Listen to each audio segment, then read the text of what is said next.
Bismillahirrahmanirrahim. Assalamualaikum warahmatullahi wabarakatuh.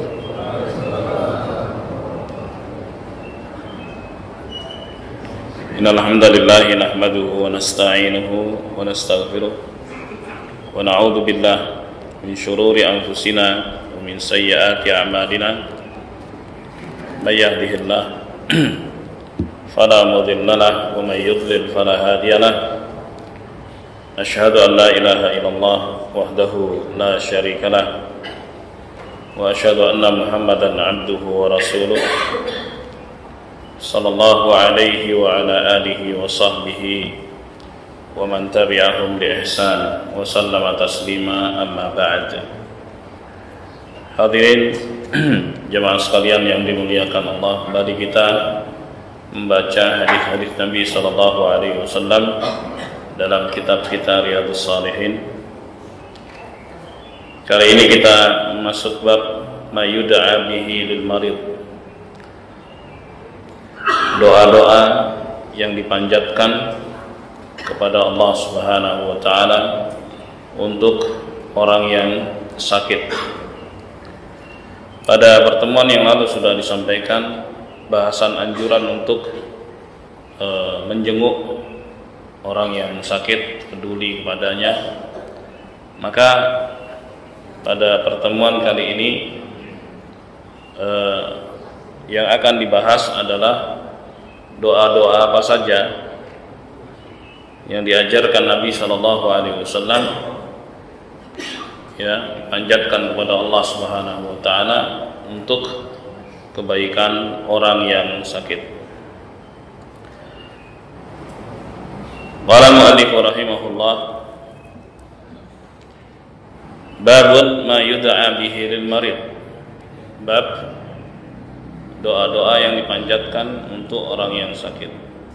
Qala an Aisyah radhiyallahu anha anna Nabiy sallallahu alaihi wasallam kana idza ishtaka al-insanu syai'an minhu aw kanat bihi qarhatun aw jurhun qala Nabi sallallahu alaihi wasallam bi usbu'ihi hakadha.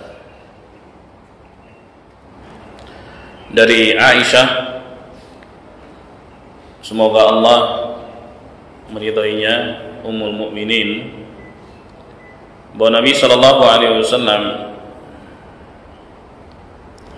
dahulu apabila ada seorang yang sakit atau seorang yang terluka, beliau meruqyahnya, mendoakannya, ya, disertai dengan tangannya demikian. Lalu Sufyan ibn Uyainah, yaitu rawi dari hadis ini, menjelaskan, wada'a Sufyan ibn Uyainah rawi sababatahu bil ard, jadi tangannya itu, ya, disentuhkan ke tanah gitu, thumma rafa'aha, kemudian diangkat, wa qala, seraya berdoa, bismillahi turbatu ardina, dengan berharap pertolongan Allah Subhanahu wa taala, ya,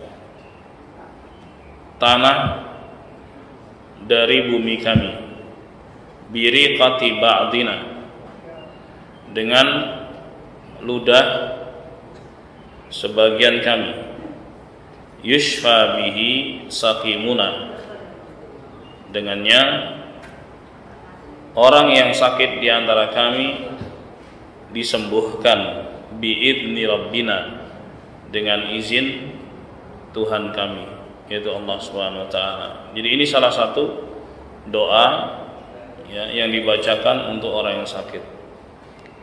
Begitu, ya. Jadi tanah telunjuk ditempelkan ke tanah gitu. Jadi ada sedikit ludah gitu. Kemudian berdoa, bismillahi turbatu ardina biriqati ba'dina yushfa bihi saqimuna biidzni rabbina. Itu diantara doa yang diajarkan Nabi SAW. Hadisnya sahih, diriwayatkan oleh Al-Bukhari dan Muslim. Wa anha, dan diriwayatkan oleh Aisyah radhiyallahu anha, anna Nabiy sallallahu alaihi wasallam kana ya'udu ba'da ahlihi yamsahu biyadihi al-yumna. Adalah Nabi sallallahu alaihi wasallam menjenguk sebagian keluarganya dengan mengusapkan tangan kanannya. Ini tangan kanan, waktu itu telunjuk, ini tangan kanan. Seraya berdoa, Allahumma rabban nas, ya Allah Tuhannya manusia, adhibil ba'as, sembuhkanlah penyakit ini, ishfi, ya, sembuhkanlah, antas syafi, engkau yang maha menyembuhkan, la syifaa illa syifa'uk, tidak ada kesembuhan melainkan kesembuhan darimu, syifa'an la yughadiru saqama, dengan kesembuhan yang tidak meninggalkan efek samping sama sekali. Hadis diriwayatkan oleh Al-Imam Al-Bukhari dan Al-Imam Muslim.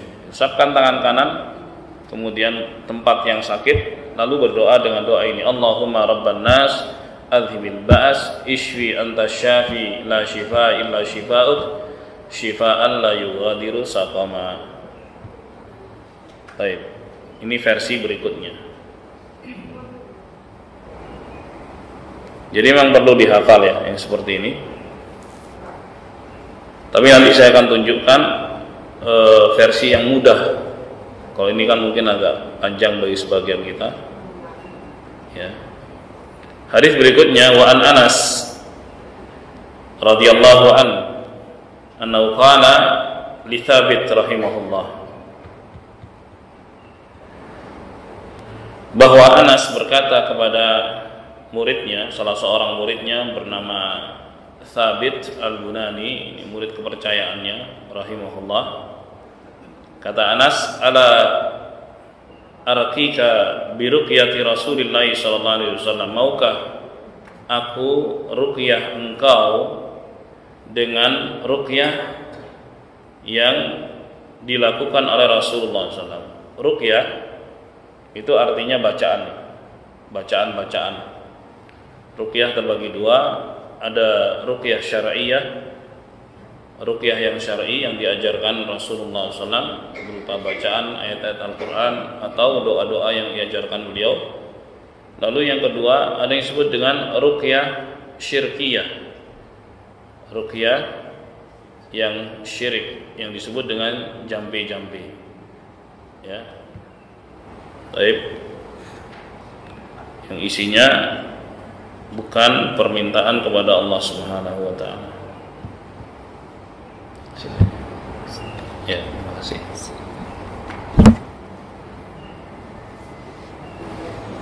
Baik. Nah, Anas bin Malik dulunya adalah asisten Rasulullah SAW sejak berusia 10 tahun. Jadi setiba Rasulullah SAW hijrah dari Mekah dan berada di Madinah, maka Ummu Sulaim sang ibu mengatakan pada Rasulullah SAW, "Khuwaidimuka ya Rasulullah." Ini adalah asisten kecilmu. Jadi sejak saat itu Anas ikut Rasulullah SAW, dan berkah dari kedekatan dengan Rasulullah SAW, Anas mendapatkan banyak sekali pengetahuan tentang agama Islam. Oleh sebab itu Anas bin Malik termasuk orang yang paling banyak meriwayatkan hadis dari Nabi SAW. Dan di antara keberkahan Anas, beliau pernah didoakan oleh Rasulullah SAW, Allahumma akthir malah wa waladah, ya Allah banyakkanlah anaknya dan hartanya. Dan Anas bin Malik radhiyallahu anhu menjadi orang yang paling kaya di kota Madinah, dan juga orang yang paling banyak anaknya. Ya, anaknya Anas bin Malik itu lebih dari 100. Ya, anaknya Anas bin Malik itu lebih dari 100. Ini berkah doa Rasulullah sallallahu alaihi wasallam. Nah, Anas ini berkata kepada muridnya yaitu Thabit, "Maukah aku ruqyah engkau sebagaimana yang dilakukan oleh Rasulullah sallallahu alaihi wasallam?" Qala bala. Maka Thabit berkata, tentu mau. Qala Allahumma rabban nas mudhibal ba'si ishfi anta syafi la syafi illa ant shifaan la yughadiru saqama, rawahul Bukhari. Ini yang dibaca ya. Ya Allah, Engkau adalah Tuhannya manusia yang menghilangkan berbagai macam penyakit. Sembuhkanlah, Engkau yang maha menyembuhkan, tidak ada yang bisa menyembuhkan selain Engkau, kesembuhan yang tidak berefek sama sekali. Kadang-kadang ada kesembuhan tapi ada efeknya, ya kan? Efek samping yang disebut efek samping. Jadi ada obat yang dikonsumsi ternyata efek sampingnya begini. Nah, ruqyah ini minta kepada Allah Subhanahu wa taala agar orang itu diberi kesembuhan tanpa efek samping sama sekali. Itu betul-betul total sembuhnya. Betul-betul total.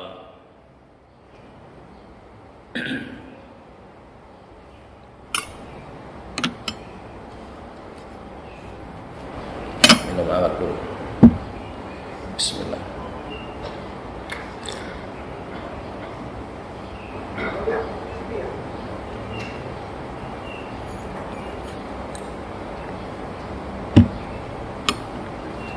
Alhamdulillah.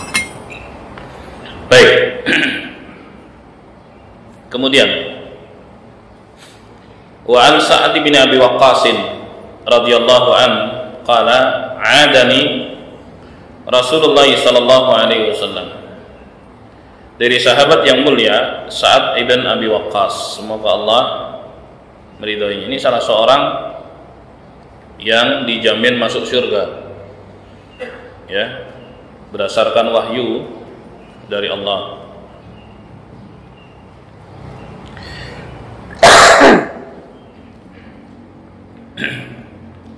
Beliau mengatakan Rasulullah sallallahu alaihi wasallam menjengukku.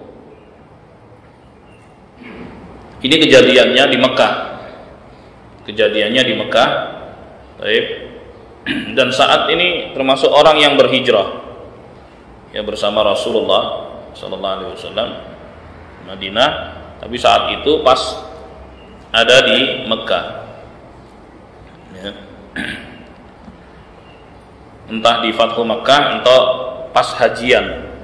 Jadi Rasulullah ke Mekah itu ada dua, Fathu Mekah, yang kedua adalah saat haji atau pas saat umrah, karena umrahnya Rasulullah SAW itu 4 kali, ya, hajinya sekali. Baik. Nah, Sa'ad bin Abi Waqqas saat itu menyertai Rasulullah dan dia jatuh sakit pas di Mekah. Di antara kesempurnaan orang yang berhijrah itu nggak balik lagi ke tempat yang pernah ditinggalkan. Sempurna hijrahnya. Sebab itu Nabi SAW setelah menaklukkan Mekah dan Mekah menjadi negeri Islam, tidak lagi dikuasai oleh orang-orang kafir Quraisy karena mereka sudah berbondong-bondong masuk Islam. Nabi SAW tetap balik ke Madinah, walaupun Mekah itu tanah air beliau.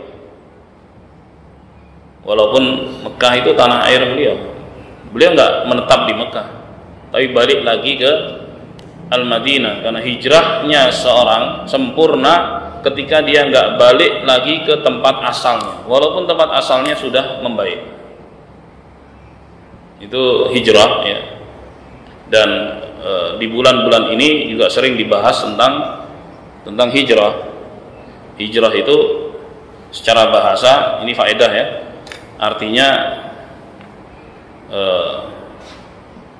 meninggalkan sesuatu secara lahir dan batin. Dan menurut istilah hijrah itu adalah al-intiqal min baladi syirik ila baladil Islam. Itu meninggalkan negeri kafir, negeri yang penuh kesyirikan, ke negeri al-Islam. Dan itu dilakukan oleh Nabiullah Ibrahim alaihissalam dan juga Nabi Muhammad sallallahu alaihi wasallam. Hijrah dan kesempurnaan hijrah seperti yang saya katakan tadi, orang yang sudah melakukannya dia nggak akan balik ke tempat asalnya. Dia nggak akan balik ke tempat asalnya. Baik.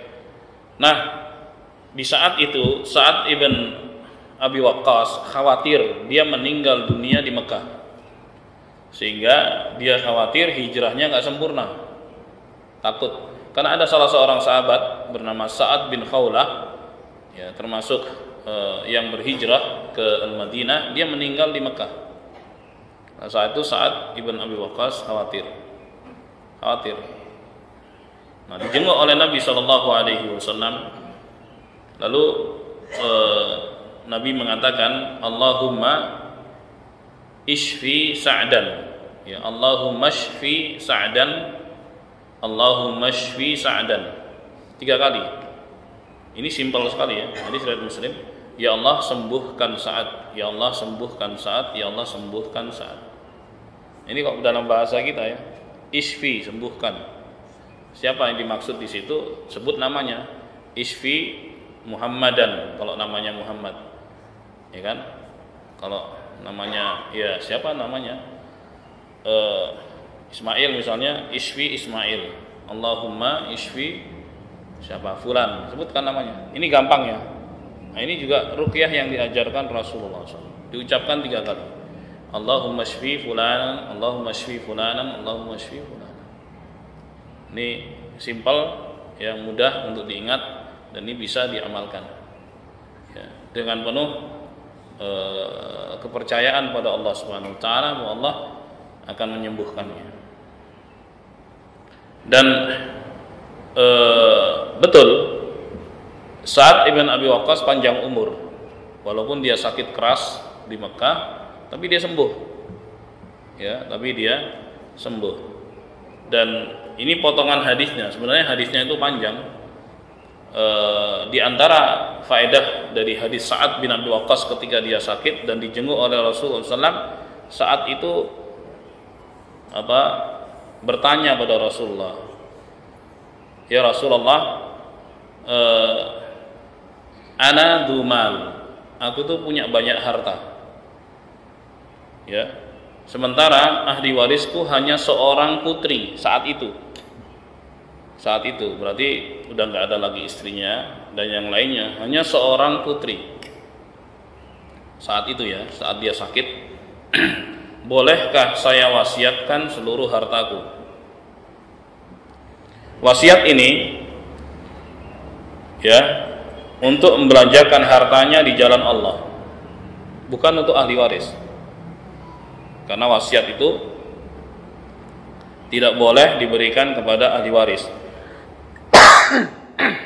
Karena Rasulullah SAW mengatakan la wasiyata liwarithin, tidak ada wasiat bagi ahli waris, karena ahli waris akan mendapatkan warisan. Lalu Rasulullah mengatakan nggak boleh. Bagaimana dengan setengah, separuhnya, atau 2/3? Nggak boleh juga, separuh nggak boleh.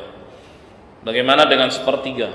Jadi 1/3 dari total harta itu untuk misalnya bangun masjid, untuk sekolah, untuk ini, untuk jalan-jalan kebaikan.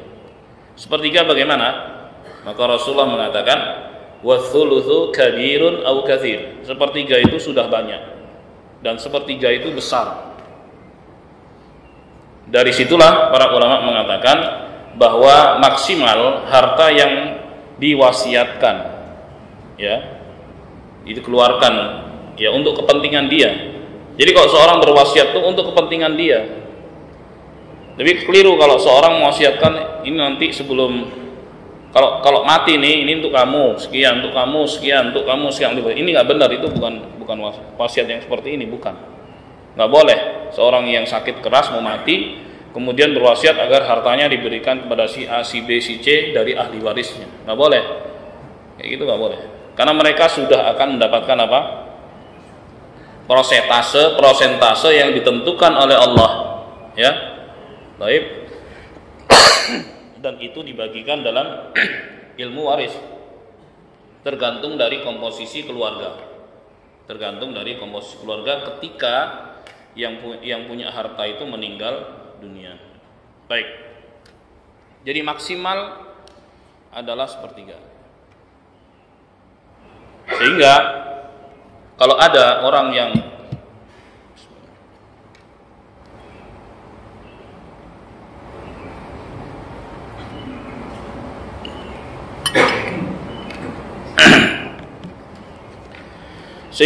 orang yang berwasiat lebih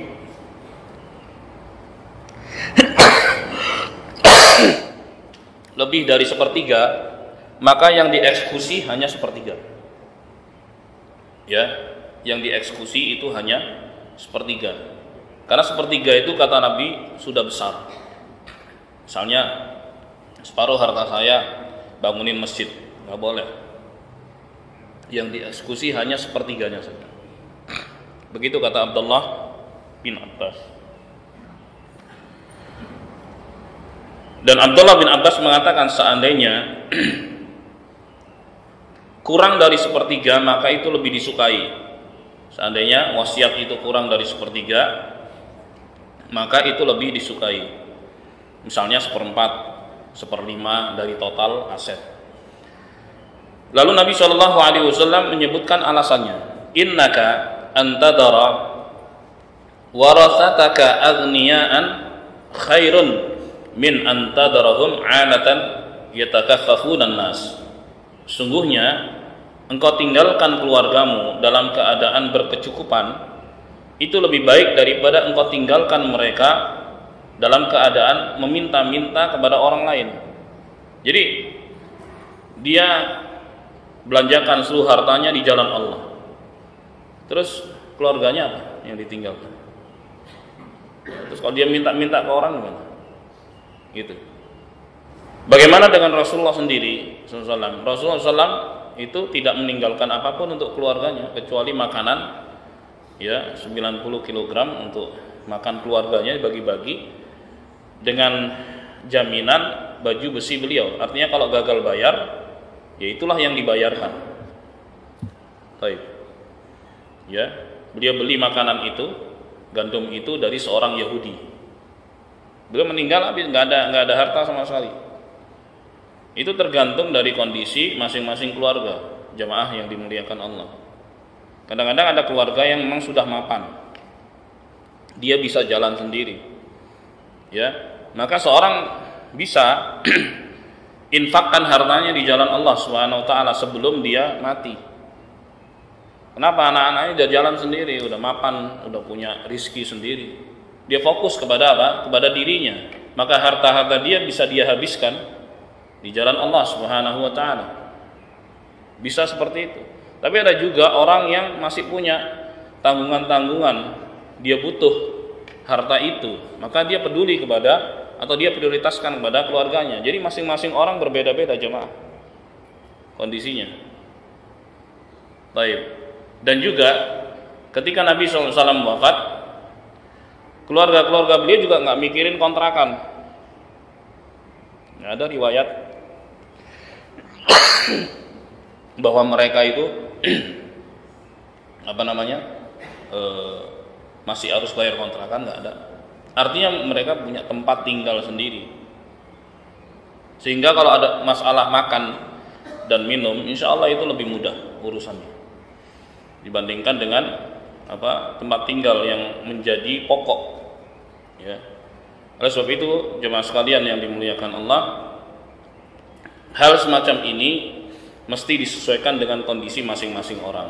Kalau misalnya dia punya keluarga yang bagus, ekonomi bagus, anak-anaknya udah jalan, masya Allah, dia punya harta banyak, ya udah belanjakan di jalan Allah untuk dia, ya, entah untuk haji, umroh segala macam yang butuh dana yang nggak sedikit, atau dia bangun masjid atau apa segala macam, silahkan. Dan dia bilang kepada anak-anaknya, ya silahkan, saya bapak mau begini atau ibu mau begini, sampaikan. Kan kalian udah mapan, wah, masya Allah, alhamdulillah. Ini untuk kepentingan ayah nanti di akhirat, silahkan. Tapi ketika seorang masih melihat di situ ada tanggungan-tanggungan, maka memprioritaskan ahli waris itu lebih baik daripada membelanjakan untuk selain ahli waris. Gitu. Mungkin sebagian oke lah, sesuai dengan kondisi. Nah, itu terkait kisah Sa'ad ibn Abi Waqqas yang dijenguk oleh Rasulullah SAW ketika jatuh sakit di kota Mekah. Baik, jadi doanya gampang. Allahumma shfi Sa'dan, Allahumma shfi Sa'dan, Allahumma shfi Sa'dan, atau Allahumma shfi fulan. Kalau misalnya siapa yang dimaksud, ya Allah sembuhkan si fulan, ya Allah sembuhkan si fulan. Simpel ya. Hadis sahih dan Muslim. Kemudian wa an Abi Abdillah Utsman ibn al-As radhiyallahu anhu annahu syaka ila Rasulillah sallallahu alaihi wasallam waja'an yajiduhu fi jasadihi. Berikutnya hadis Abu Abdillah Utsman ibn al-As, semoga Allah meridainya, bahwa beliau mengeluh, ya, mengadu kepada Rasulullah SAW, ya, sakit yang dirasakannya pada tubuhnya. Faqala lahu Rasulullah SAW, maka Rasulullah SAW berkata kepadanya, "Da' yadaka 'ala alladhi ya'lamu min jasadik." Letakkan tanganmu di tempat yang sakit. Mana yang sakit? Tempelin gitu ya. Tempelin situ, udah. Wa qul, bacalah bismillah, bismillah, bismillah 3 kali. Ya, bismillah, bismillah, bismillah. Kemudian pokoknya terserah sakitnya yang mana, entah kepala, entah telinga, entah hidung, entah apa, mana yang sakit, letakkan tangannya di situ. Baca basmalah 3 kali.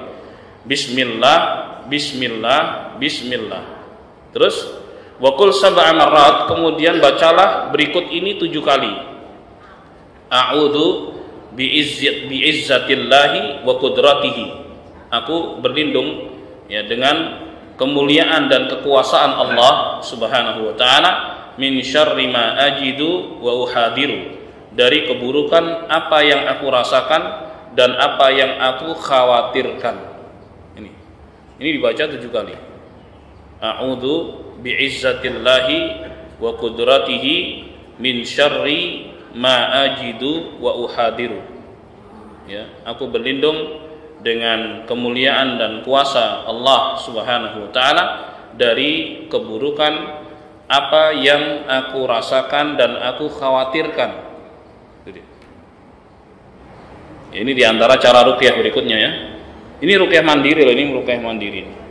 Ya. Bisa juga misalnya orang meruqyah orang lain, ini diantara ruqyah mandiri yang dilakukan. Jadi betul-betul seorang itu dididik oleh Nabi SAW untuk bergantung hanya kepada Allah Subhanahu wa taala. Ya, karena pahalanya besar. Di antara ganjaran seorang yang sempurna ketawakalannya kepada Allah adalah dia akan mendapatkan jannah tanpa adab, tanpa hisab. Di antara ciri orang yang akan masuk surga tanpa adab, tanpa hisab, itu tidak minta untuk diruqyah. Tolong ruqyah saya, dia nggak lakukan itu. Karena minta-minta itu mengurangi ketawakalan kepada Allah Subhanahu wa taala. Padahal itu dibolehkan. Ruqyah itu kan halal, pengobatan yang halal, dianjurkan, tapi minta itu akan mengurangi ketawakalan seorang kepada Allah, karena ada kebergantungan hati kepada siapa? Makhluk. Sementara orang yang masuk surga tanpa adab, tanpa hisab, ya, ketauhidannya sempurna. Ya, dia hanya bergantung kepada Allah Subhanahu wa taala. Di situ poinnya. Makanya Nabi SAW mengajarkan kepada umatnya untuk meruqyah diri sendiri, ruqyah mandiri. Ya Allah sembuhkan, ya Allah sembuhkan, ya Allah sembuhkan. Total permintaannya kepada Allah SWT. Ya, jadi itu diantara yang diajarkan Rasulullah SAW. Hadis sahih dan Muslim. Kemudian berikutnya dari Abdullah bin Abbas, semoga Allah meridai keduanya. Ani Nabi sallallahu alaihi wasallam, dari Nabi sallallahu alaihi wasallam, dia bersabda, "Man 'ada maridan lam yahdurhu ajaluh." Barang siapa menjenguk orang yang sakit, yang belum datang ajalnya, artinya belum sampai sekarat. Ini sakit, masih bisa dijenguk, masih ngobrol gitu. Faqala indahu sab'a marratin, kemudian dia doakan 7 kali doa berikut, as'alullahal azima, aku mohon kepada Allah Subhanahu wa taala yang maha agung, rabbal arsyil azimi, Tuhannya arsy yang agung, ayyashfiyak, ya, agar Allah menyembuhkanmu. Ini diawali dengan tawassul. Tawassulnya adalah menyebut nama Allah yang agung. As'alullahal azim, rabbal arsyil karim. Di sini rabbal arsyil azim ayyashfiyak, simpel bacaannya. Ya, aku mohon pada Allah, Tuhan yang agung, Tuhannya arsy yang agung, agar Allah menyembuhkanmu. Itu artinya simpel, 7 kali. As'alullahal azim, rabbal arsyil azim ayyashfiyaka. Itu kalau laki-laki, kalau ayyashfiyaki kalau perempuan. Ki, perempuan. Tergantung dari siapa yang sakit. 7 kali dibaca, ya. Kata Rasulullah SAW, illa afahullahu min dalikal marad. Tidaklah seorang baca ini 7 kali melainkan Allah sembuhkan dia dari penyakitnya. Masya Allah. Ini juga doa luar biasa ya, yang dibacakan kepada orang yang sakit. Berikutnya, wa anhu, dan darinya juga, yaitu dari Abdullah bin Abbas, semoga Allah meridainya, Nabi sallallahu alaihi wasallam dakhala ala a'rabiyyin ya'uduhu. Jadi Nabi SAW pernah menjenguk seorang Arab dusun. Ya. Jadi yang didatangi oleh Rasulullah, yang dijenguk oleh Rasulullah itu bukan hanya orang kaya, ya, orang miskin, siapapun dia dari umatnya yang sakit jenguk. Sa'ad bin Abi Waqqas itu orang kaya, jenguk Rasulullah. Nah ini orang miskin, orang Arab dusun dijenguk sama Rasulullah. Beliau nggak pilih-pilih, ya, nggak pilih-pilih. Wah ini miskin enggak gitu. Sementara ini kaya nih, jenguk lo gitu. Nggak begitu. Siapa yang sakit jenguk, apapun kondisinya. Seperti yang dilakukan Rasulullah SAW. Wa kana idza dakhala ala man ya'uduhu qal, dan Nabi SAW jika masuk menemui orang yang sakit, beliau mengatakan begini, la ba'sa tahur. Ini pendek juga nih. La ba'sa tahurun, insyaallah. Ya, perhatikan titik komanya di sini. La ba'sa tahurun, di situ titik, kemudian insyaallah. Ya, la ba'sa itu artinya tidak mengapa, tahur bersih dan suci. Artinya dengan sakit itu kalau engkau sabar itu akan menggugurkan dosamu. Ya, seorang kalau sabar dengan apa yang dia derita yang datangnya dari Allah Subhanahu wa taala itu bisa menghapus dosa-dosanya. Makanya Rasulullah menghibur orang yang sakit, ya, jangan mengeluh, ya, terima itu dari Allah, tahurun. Ya, itu akan menggugurkan dosa-dosamu, membersihkan kesalahan-kesalahanmu. Kemudian Rasulullah mengatakan insyaallah. Gitu. Ini bukan bagian dari kalimat doa, ya, karena doa itu nggak boleh ada istisna, nggak boleh ada kalimat insyaallah. Ya, jikalau Allah berkenan. Ini sama kayak permintaan seorang kepada saudaranya. Jika Anda berkenan, berikan saya sekian. Dan itu nggak boleh dilakukan kepada Allah. Nabi pernah mengatakan, la taqul Allahumma gfirli in syi'it. Jangan kalian mengatakan, ya Allah ampuni saya jika engkau berkenan. Nggak boleh. Fal yu'zimil mas'alah. Ya, hendaknya dia kuatkan dalam meminta. Jangan ada keraguan di situ. Ya. Nabi melarang seorang untuk mengatakan apa? Insya Allah ketika seorang berdoa, ya Allah berikan ini, insya Allah. Nggak boleh. Atau insyi'it jika engkau berkenan. Nggak boleh. Fal yu'zimin mas'alah, hendaknya dia tekadkan dan dia kuatkan permintaan pada Allah Subhanahu wa taala. Karena Allah Subhanahu wa taala tidak terbebani dengan permintaan hambanya sama sekali. Ya, mengatakan jikalau engkau berkenan ya Allah, itu justru menganggap Allah nggak kuasa, Allah nggak mampu. Ini prasangka buruk kepada Allah Subhanahu Wa Taala. Oleh sebab itu Nabi kita Muhammad SAW mengajarkan pada umatnya, kalau minta kepada Allah, minta dengan sepenuh hati, apapun. Ya, tegaskan permintaan. Fal yu'zimil mas'al, tegaskan permintaan. Nah, ini diantara adab dalam berdoa pada Allah Subhanahu Wa Taala. Karena Allah Maha Kuasa atas segala permintaan hambanya. Bahkan dalam hadis kudusi Allah Subhanahu Wa Taala berfirman, ya ibadi, law anna awwalakum wa akhirakum wa insakum wa jinnakum qamu fi sa'idin wahid fasa'aluni. Wahai hamba-hambaku, kalau kalian semua dari yang pertama sampai yang terakhir, jin maupun manusia, semuanya berdiri di satu tempat, kemudian kalian semua meminta kepadaku, ya, fa'ataitu kulla insanin mas'alatah, maka pasti aku akan beri setiap kalian sesuai dengan permintaannya. Coba minta apa saja dikabulkan oleh Allah Subhanahu wa taala. La yanqusu dzalik, ya, dan itu tidak akan mengurangi sedikit pun, ya, illa kama yanqusul mikhyat idza udkhilal bahar, kecuali seperti jarum yang dicelupkan ke samudra nih, samudra luas, ini jarum celupin situ, kemudian ditarik ke atas. Nah, pastikan ada air yang netes di ujung jarum.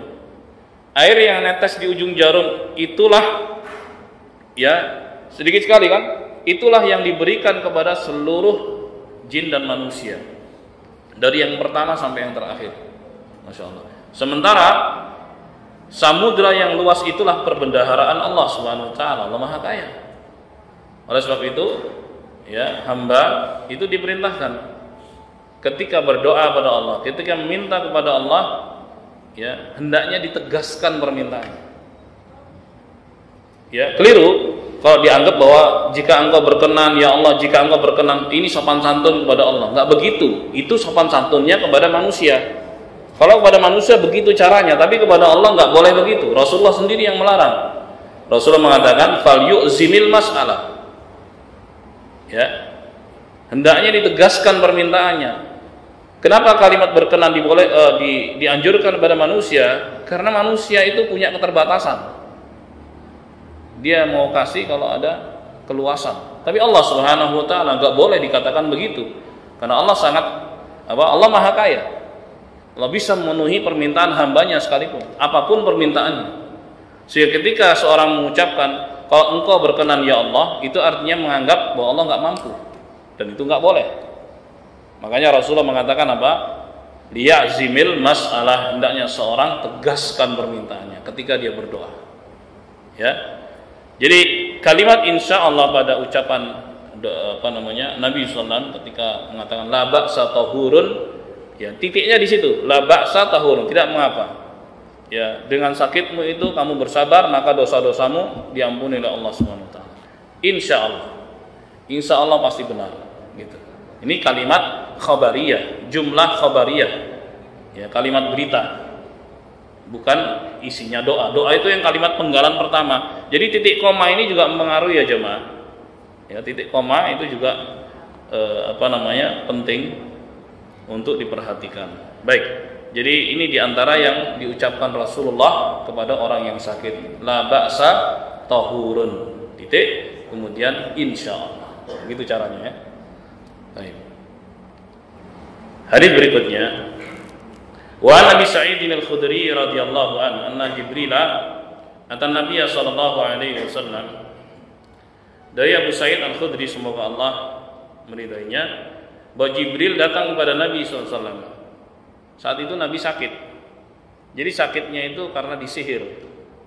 Ya, kok bisa Nabi itu disihir? Ya, semua itu ada hikmah dari Allah Subhanahu wa taala.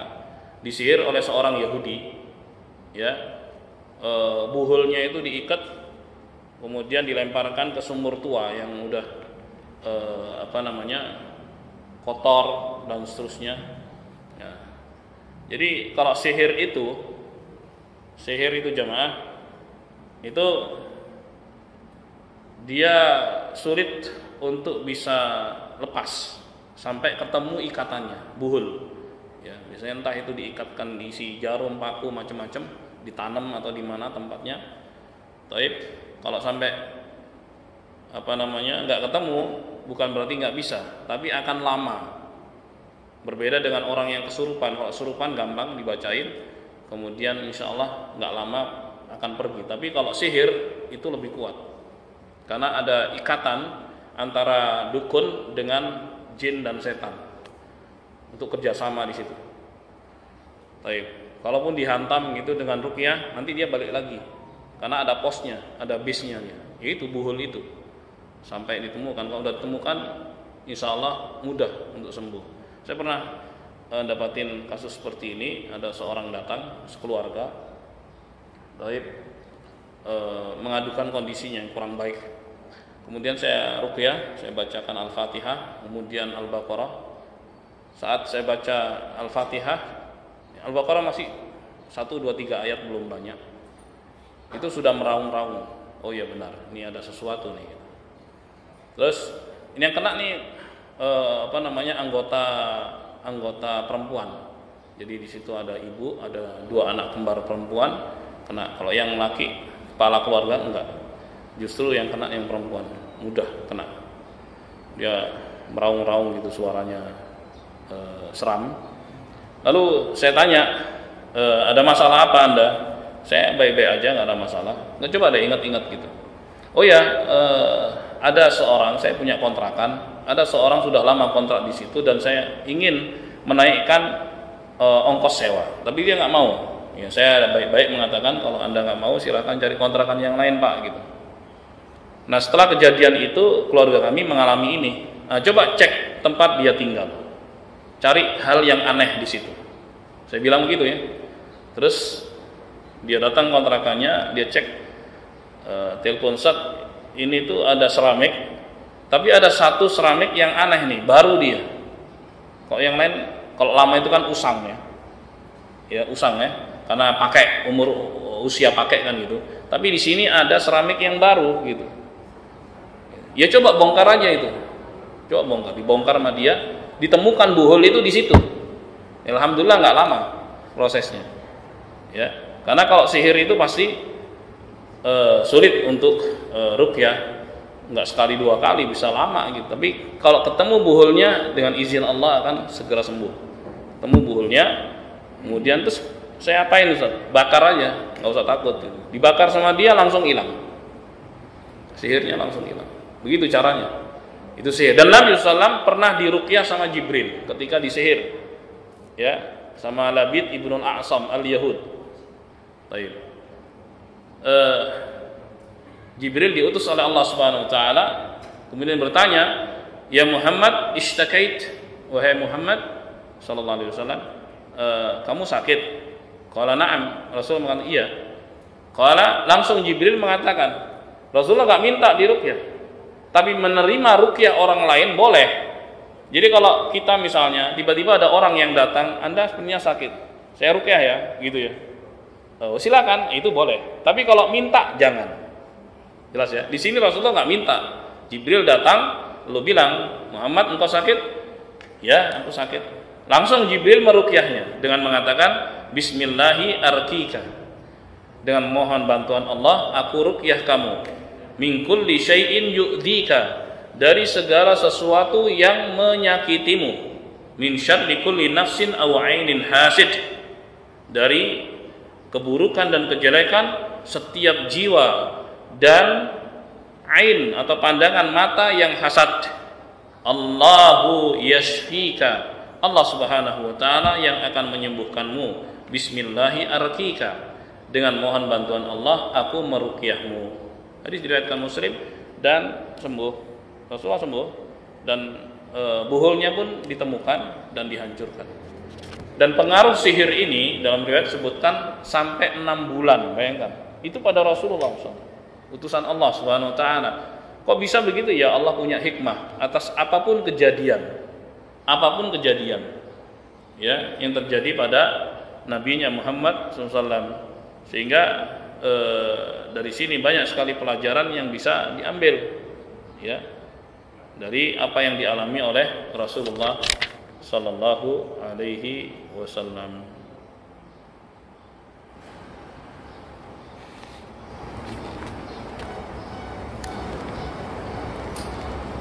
Baik, masih ada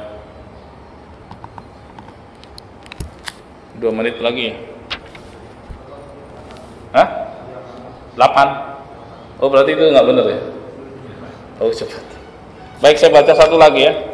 Ini satu lagi, ini adalah hadis terakhir pada bab ini. Ya, setelah itu kita tanya jawab. Nah, ini hadis terakhir tentang doa-doa untuk orang yang sakit. Wa an Abi Sa'id al-Khudri radhiyallahu anhu wa Abi Hurairah radhiyallahu anhu annahuma syahida ala Rasulillah sallallahu alaihi wasallam annahu qala, bahwa keduanya menyaksikan Rasulullah sallallahu alaihi wasallam bersabda, man qala la ilaha illallah wallahu akbar, barang siapa yang mengucapkan kalimat ini, la ilaha illallah wallahu akbar, oke, gampang ya, saddaqahu rabbuh, maka Allah Subhanahu wa taala akan membenarkannya. Kalimatmu adalah kalimat yang benar. Betul, tidak ada Tuhan yang benar untuk disembah kecuali Allah. Betul bahwa Allah itu maha besar, itu maksudnya. Faqala la ilaha illallah ana, la ilaha illa ana wa ana akbar. Allah mengatakan begini, ketika seorang hamba mengatakan la ilaha illallah wallahu akbar, maka Allah mengatakan ini, la ilaha illa ana. Ini kata Allah, ya betul, tidak ada Tuhan yang benar untuk disembah kecuali aku. Wa ana akbar, dan aku maha besar, kata Allah Subhanahu wa taala. Wa idza qala, apabila hamba mengatakan la ilaha illallah wahdahu la syarikalah, qala yaqulu la ilaha illa ana wahdi la syarikali. Ketika seorang hamba mengucapkan kalimat ini, kan ini kalimat sering dibaca setiap selesai sholat ya. La ilaha illallah wahdahu la syarika, tidak ada Tuhan yang benar untuk disembah selain Allah saja, tidak ada sekutu baginya. Maka Allah mengatakan, betul, tidak ada Tuhan yang benar untuk disembah kecuali aku, satu-satunya aku, tidak ada sekutu bagiku, kata Allah begitu. Wa idza qala, apabila hamba mengatakan la ilaha illallah lahul mulku wa lahul hamdu, juga dibaca selesai sholat, kan sering dibaca nih zikir pagi sore ya. Tidak ada Tuhan yang benar untuk disembah selain Allah, ya, kerajaan alam semesta ini miliknya dan segala puji baginya. Maka Allah mengatakan la ilaha illa ana li al-mulk walil hamd, tidak ada Tuhan yang benar untuk disembah kecuali aku, dan seluruh kerajaan ini milikku dan segala puji bagiku. Wa idza qala la ilaha illallah wala haula wala quwata illa billah, apabila hamba mengucapkan kalimat ini, maka Allah mengatakan la ilaha illa ana wala haula wala quwata illa bi, tidak ada Tuhan yang benar untuk disembah kecuali aku, dan tidak ada daya dan upaya melainkan dengan pertolonganku, kata Allah. Wa kana yaqulu, dan Rasulullah mengatakan, man qalaha fi maradihi, barang siapa yang mengucapkan kalimat-kalimat itu di saat dia sakit, summa mata, kemudian dia meninggal dunia, lam tat'amhun nar, dia tidak akan dimakan oleh api neraka. Ya, orang yang sakit banyak-banyak baca ini nih, la ilaha illallah wallahu akbar, la ilaha illallah wahdahu la syarikalah, la ilaha illallah lahul mulku wa lahul hamd, la ilaha illallah wala haula wala quwata illa billah. Dibolak-balik, mungkin ada sebagian orang nggak hafal secara persis, tapi dia bolak-balik, kan sering kata-kata ini muncul dalam zikir kita baca saat sakit. Perbanyak itu. Ketika dia meninggal dunia, dia tidak akan dimakan oleh api neraka. Allahu akbar. Dengan demikian selesai satu bab. Walhamdulillahirabbil alamin. Silakan jamaah yang bertanya.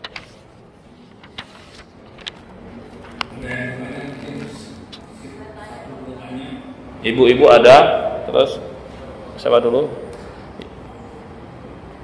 Bapak-bapak ada satu-satu. Ayo silakan diantar. Satu-satu ya. Bawa dulu nanti ibu-ibu. Ini tuh bapak ini. Silakan Pak. Ya. Assalamualaikum warahmatullahi wabarakatuh. Waalaikumsalam warahmatullahi wabarakatuh. Pak, saya mau tanya, tadi ruqyah itu kan termasuk kalau ada kena sihir. Ya. Nah, saya mau tanya, ini syaratnya kita punya anak yang wataknya keras gitu. Kita kasih masukan susah gitu, itu. Pokoknya kalau orang tuanya ini dia udah kasih makan dulu gitu. Nah, ini apa perlu diruqyah apa kemana Pak? Kadang-kadang tuh saya pernah kan kemana kalau kita coba ke ustaz, dia nggak ini gitu. Nggak apa namanya itu, nggak mau, dia nggak sakit gitu. Dia memang nggak sakit, tapi kadang wataknya sangat keras gitu. Kepada cara disini. Baik. Ada itu. Terima kasih. Waalaikumsalam. Jemaah sekalian yang dimuliakan Allah, pertama yang mesti diperiksa adalah yang diberikan kepada anak itu sudahkah halal, karena hal-hal yang haram itu bisa memengaruhi. Jadi yang diperiksa itu dulu. Ini siapapun ya, kalau mengalami seperti yang ditanyakan tadi, periksa dulu. Ini udah halal betul-betul halal atau masih ada campuran-campurannya. Introspeksi dulu di situ. Ya. Terus setelah ternyata baik-baik saja, halal kok dan seterusnya, maka berdoa pada Allah Subhanahu wa taala. Allah mengajarkan kita dalam Al-Qur'an, "Rabbana hab lana min azwajina wa dzurriyyatina qurrata a'yun waj'alna lil muttaqina imama." Kata Allah Subhanahu wa taala. Seperti itu. Ya. Ini di antara doa yang Allah Subhanahu wa taala ajarkan dalam Al-Qur'an. Banyak doa minta kebaikan. Ya, kepada Allah Subhanahu wa taala untuk keluarga, bukan hanya anak. Mungkin ada juga istri yang keras gitu kan. Nah, gitu kan macam-macam. Ngomel aja gitu. Nah, itu doain aja minta sama Allah Subhanahu wa taala. Ya itu kan juga bagian dari cobaan. Kalau misalnya sabar, ya itu penggugur dosa, Pak. Ya, bukan hanya anak, istri juga begitu. Ya, sabarin itu jadi penggugur dosa. Thayyib. Dan juga berharap agar Allah Subhanahu wa taala betul-betul menjadikan mereka penyejuk mata, enak dilihat, senang di hati dan seterusnya. Itu dia yang diajarkan oleh Allah Subhanahu wa taala. Simpel sebenarnya, dan betul-betul dan sungguh-sungguhlah dalam mohon pada Allah, pasti dikasih. Demikian. Silakan Bu. Terima kasih. Assalamualaikum warahmatullahi wabarakatuh. Waalaikumsalam. Mohon Ustaz, dengan keterbatasan saya ingin berbeda. Tadi dikatakan bahwa tidak boleh dalam doa kita mengatakan kata-kata insyaallah atau jika Allah berkenan. Iya. Nah, apa bedanya apabila kami mengatakan semoga Allah ridho supaya kami akan jelas. Iya. Baik. Jika engkau berkenan ya Allah, ya. Terus dengan kalimat semoga Allah ridho. Kalau semoga Allah ridho itu doa, kalimatnya doa. Kalau jika engkau berkenan itu namanya istithna. Jadi mengembalikan pengabulan atau tidaknya kepada Allah. Ini nggak boleh dalam doa. Kalau semoga Allah mengabulkan, semoga Allah ridho, itu bagian dari doa. Itu betul kalimat itu, nggak masalah. Tapi kalau jika engkau berkenan, jika engkau ridho, itu nggak boleh diucapkan kepada Allah. Jadi ya Allah ridhoi saya, gitu. Mintanya begitu, ya. Ya Allah kabulkan permohonan saya, gitu. Itu meminta namanya. Ya. Tapi kalau kepada orang lain, kepada sesama makhluk gitu, ya kita dengan sopan santun, jika Bapak berkenan, mohon kiranya, kan itu yang diajarkan. Nah itu boleh, silakan aja, itu bagus dalam hal sopan santun, karena pengabulan permintaan itu disesuaikan dengan apa? Dengan kemampuan orang kan. Tapi Allah Subhanahu wa taala enggak begitu, karena Allah Maha Kuasa. Ya, ketika itu dilakukan kepada Allah, itu sama saja menganggap Allah enggak kuasa. Jelas ya Bu ya. Jadi kalau minta, tegaskan permintaan, ya Allah berikan saya begini, ya Allah berikan saya begini, ya Allah berikan saya begini. Gitu. Jelas ya jemaah? Alhamdulillah. Cukup Arif? Cukup. Baik, alhamdulillah. Terima kasih. Semoga bermanfaat, dan kurangnya mohon maaf, tadi ada sedikit gangguan. Alhamdulillah lancar lagi sekarang. Semoga Allah selalu memberikan taufik hidayah kepada kita semua dan menyelamatkan kita di dunia maupun di akhirat. Amin ya rabbal alamin. Subhanakallahumma bihamdika asyhadu an la ilaha illa anta astaghfiruka wa atubu ilaik. Assalamualaikum warahmatullahi wabarakatuh.